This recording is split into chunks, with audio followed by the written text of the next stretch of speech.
We've made it to Exmouth.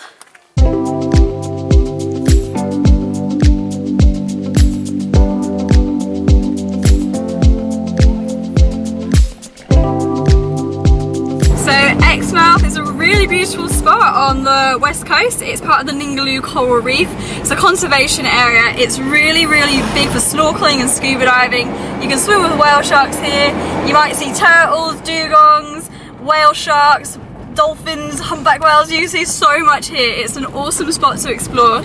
So we just come up to the lighthouse, just had a quick look at the viewpoint, which is beautiful. And now I think we're just going to go do some snorkeling. There's quite a few good places to do snorkeling here, and you just walk off and the reef is right there. There's no need to go get tours or anything like that, so I can't wait. I love the ocean. We're not going to be swimming with the whale sharks on this trip because it's $400. It's just not in our price range, but that's why it's so good still that you can just go here and snorkel. You still get to experience something. There's also Cape Range National Park here, which has got a number of walks in it, and we're probably going to do some of that tomorrow.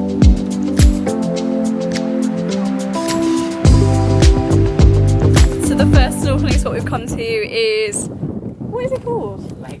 Lakeside. I was looking at it on the map for like 20 minutes. It's actually in Cape Range National Park, so you need a permit to come here.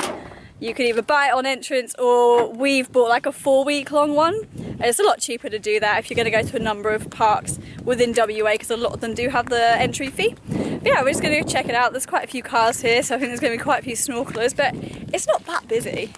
Like, there's cars parked up, but maybe 10 at the most. So it's not going to be too crazy, I don't think. Look at the colour of that water. So this is the snorkeling area. You need to walk about 500 metres down the beach from the parking. But yeah, nice and easy. And oh, it's so shallow. And it's just so blue.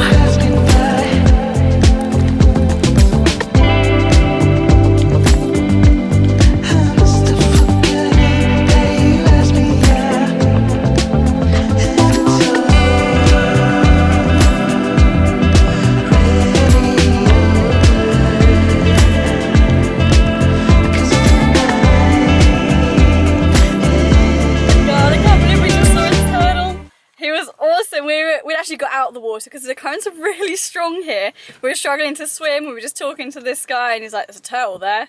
I think we've moved so fast. There's one thing I wanted to see, it was a turtle. So yeah, we got to swim with him and it was amazing. That's it for our first day in Exmouth. It's been so nice, really good snorkeling spots. We've lucked out and we've got a camp spot at the Mesa campground, which is in Cape Range. Really lucky because it was fully booked, but somebody overheard us saying that we needed somewhere and they've moved on to share a picture with someone else and freed up this space. So we got this last minute, we're very lucky. But yeah, beautiful. We've got dunes in the background. The sun's gonna set in about an hour and a half or so. Really lovely end to the day. And this is the view of Cape Range National Park. Gourmet noodle life? Yeah, living the backpacker dream. This is our third pack between us. I have no shame. We're also trying out this solar shower for the first time, which will be interesting. Basically you fill it up, the black heats the water up, and then you just shower. I don't know, if there's ever a time to try it, the beach is probably it. And this is the view from the sand dunes right next to our campground. Beautiful.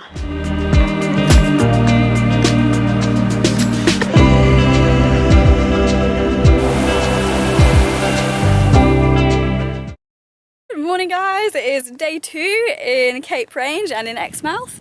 We're going to go do all the walks in the national park, and on the way we were driving past Turquoise Bay and we realised there's a grand total of one other car here, so we thought best swing in and get it while it's a lot emptier. And here it is, a very nearly almost completely empty Turquoise Bay. Yes.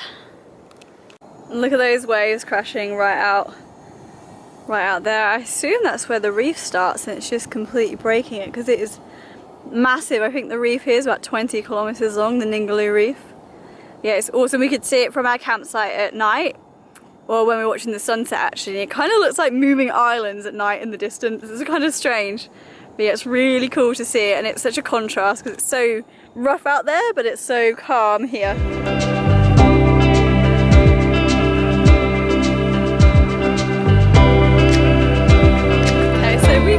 much right to the end of Cape Range. You can't go any further than a two-wheel drive, it's all four-wheel drive track. We are at Yardie Gorge. There's a couple of walks here you can do. We'll probably just do the nature trail, 40-minute return, and the next section is a 2-hour return on top of that. But yeah, I think there's lots of birds here. You get a really nice view down at the gorge. They do boat tours here. Good few things to check out.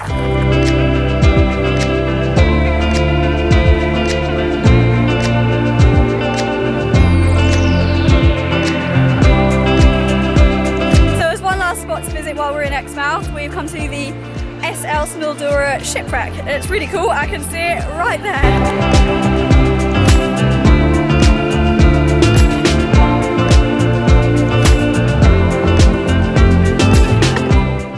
Alrighty guys, so we've come about an hour and a half down the coast to Coral Bay, which is like another awesome snorkeling spot.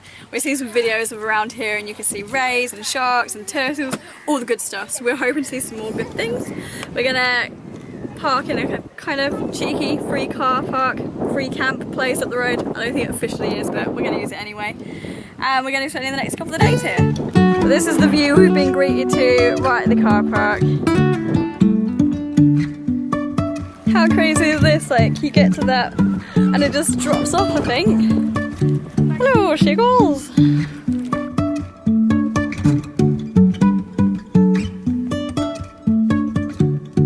Morning everyone! So today is our first full day in Coral Bay. We stayed at kind of a free campsite, kind of, you're not supposed to stay there, kind of campsite. But it was alright, we were not the only people, so safety numbers. And we've come to Bills Bay this morning to do a bit of snorkeling. Breakfast in the van in the car park. So really hoping we can find a shower somewhere today because this is like day 3 of salty hair and it's getting a bit kind of crunchy. So that needs to be sorted out. So this here is Bills Bay, which is an excellent snorkeling spot in Exmouth. I hope to see so much stuff. Hello Rui.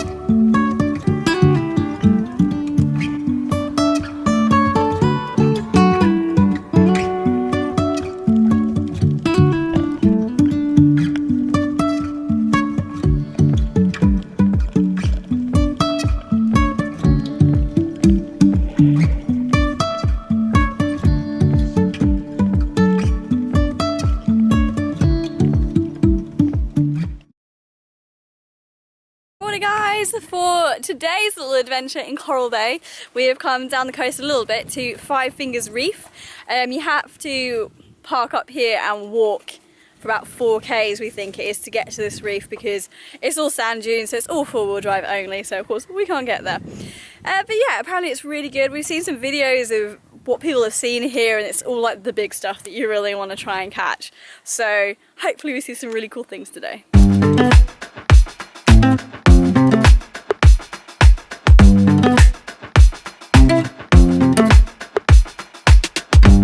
We've made it! How long has it taken? About best part of an hour.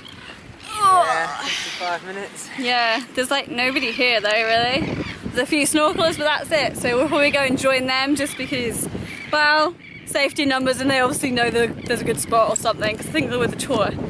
So that'll be where we're going after a little breather.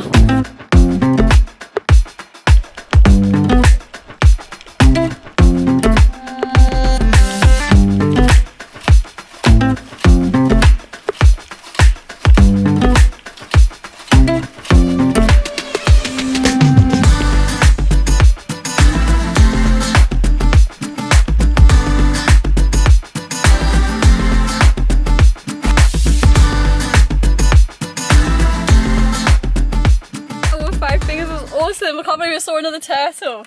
The reef though is so shallow. Like, we were there at low tide and there were moments where I was like, I can't swim too much, and I was so glad I didn't have my flippers on because I definitely would have kicked some coral, so I was really conscious of that.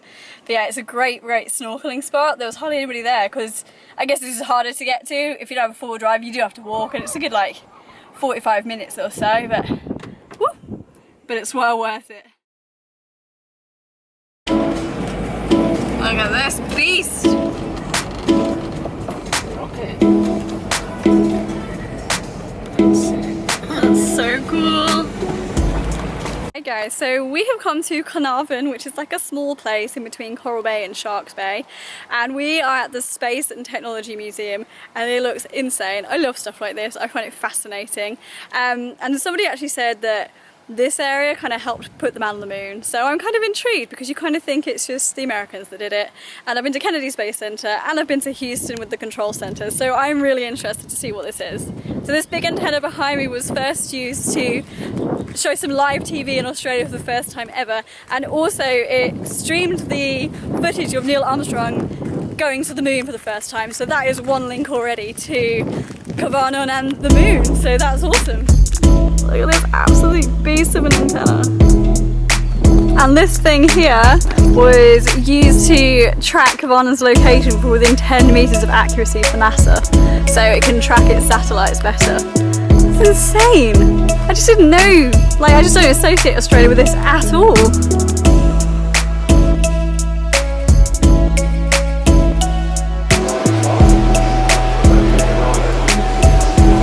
See, this museum is awesome, like there's so much information here. They use Carnarvon for all of the Apollos basically because it's like their southern hemisphere base for all the tracking, the satellites and everything. It's insane, you don't know about it, you just never hear about this side of the Apollo and NASA stuff.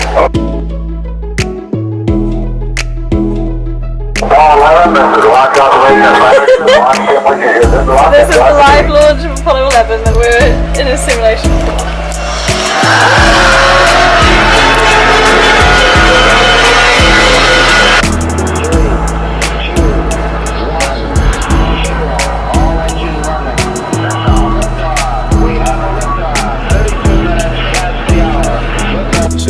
Starts at approximately 10,000.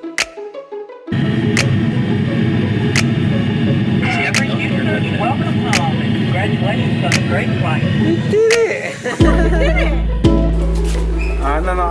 Oh, lovely. So it's such a good museum. For only $10 as well, you learn loads, run by volunteers, got so much stuff in here.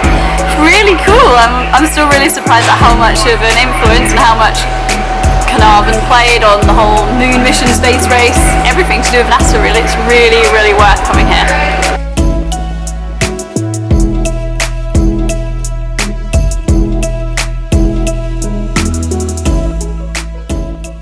Morning everyone! So we've come a little bit further down the coast to Shark Bay.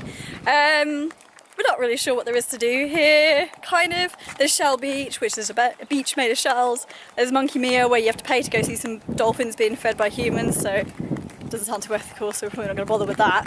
But at the moment we're off to see some stromatolites, I think that's how you say it, and they are the world's oldest living fossil, or something like that. So they're located at Hamlin Pools. So we've come here first. It's kind of the first thing to see when you go up the peninsula to Shark Bay.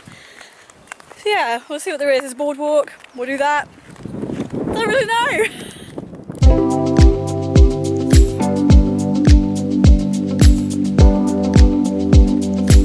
So essentially all of these are stromatolites, all the rock bits, and they are made from microbes, and it grows and forms rocks which become the stromatolites, I think. There's not a lot of information here really for something that's given it its World Heritage status, but well, in all honesty, if you decide to not go and see them, you're not missing out, unless it's something that you're really into and you really understand a lot more than I do. But they kind of just look like rocks with some nice clear water, but each to their own. So okay, so we've made it to Shell Beach, which I hope is better than the stromatolite things or whatever. But yeah, this beach is literally just made of shells. So I'm really excited to see it. It's so different. I don't know anywhere else that has it like this. So let's go see what it's about. At the moment it's just mostly gravel. Oh no, there are shells. Ah.